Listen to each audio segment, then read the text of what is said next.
I promise everyone watching at home, this is something that you will never forget once you have seen it. Jeff, take it away. Well, you know, Greeny, as the guys next to you know, in the hours before a game, when a quarterback is warming up his arm, he always has someone standing next to him to catch the footballs as they're thrown back in the direction of the quarterback. And I've covered dozens of Chiefs games, and I've always been curious about the guy who does this for Patrick Mahomes. And that's because he's missing his right arm. So I decided to look a little further. And what I learned is that this is a story of perseverance and grit. In this week's Sunday Spotlight, the story of Porter Ellett.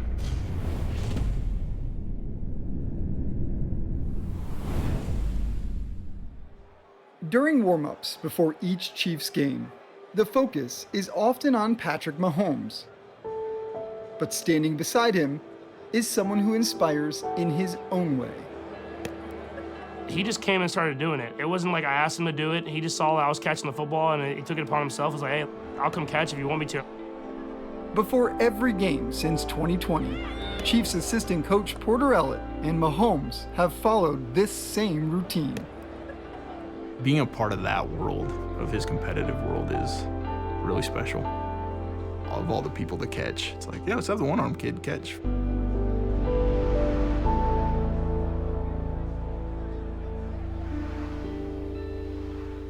Grew up on a farm, central Utah. In the summer, we would go out and check on our sheep and cows and kind of like move them wherever they needed to be moved. What do you remember about that day? Typical early morning, go, just take a drive. My dad had a motorcycle and he would always haul it in the back of the truck. So I was 4 and I begged him, hey, can I ride in the back? We were headed up the mountain. The road was really rough. I was sitting on the motorcycle and I went to get off. And as I was getting off, we hit a bump and I fell out of the back of the truck.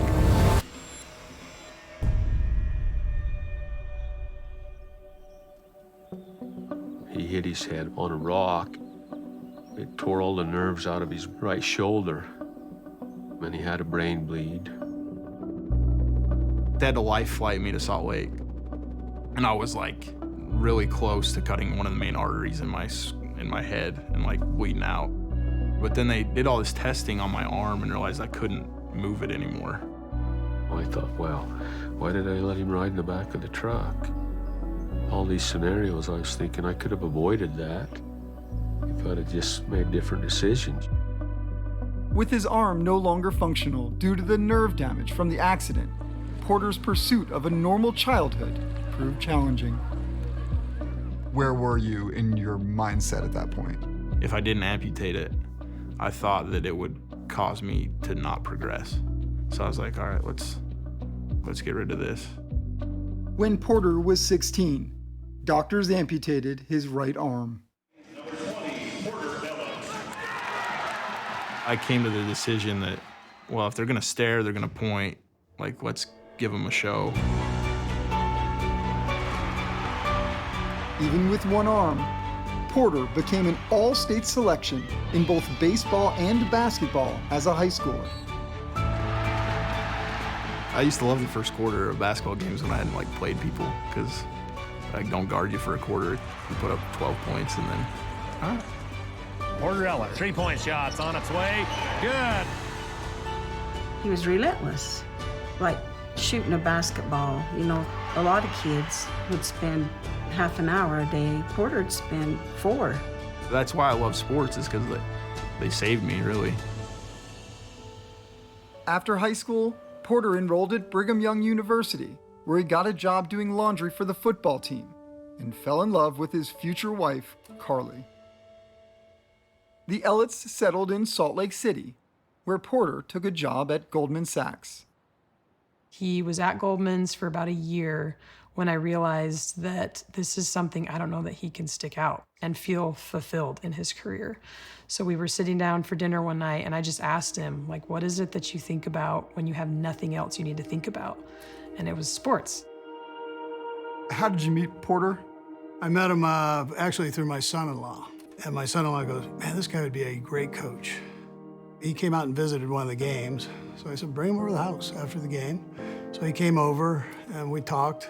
And I said, all right, if I have an opening, I'll sneak you in here. He explains to me when I have a job opening, it's to be my assistant. You'll basically be my right-hand man. You'll go like everywhere I go. I cracked the joke after he said right-hand man. I was like, well, are you okay with your right-hand man not having a right hand? And he's like laughing on the other side. He's like, you'll be my left-hand man. He started from scratch. He started reading books. He'd quiz all the coaches. He'd get home at midnight, he'd bring me a stack of flashcards, wake me up, and we would go through the stack of flashcards because he wanted to learn the offense. Nice catch on that. Good route. Since he was hired in 2017, Porter has progressed from Reed's personal assistant to assistant running backs coach and has been on staff for the Chiefs' last 3 Super Bowl victories. He already is a great coach, but he's going to be a great coach in this league for a long time. He helps me out a ton every single day.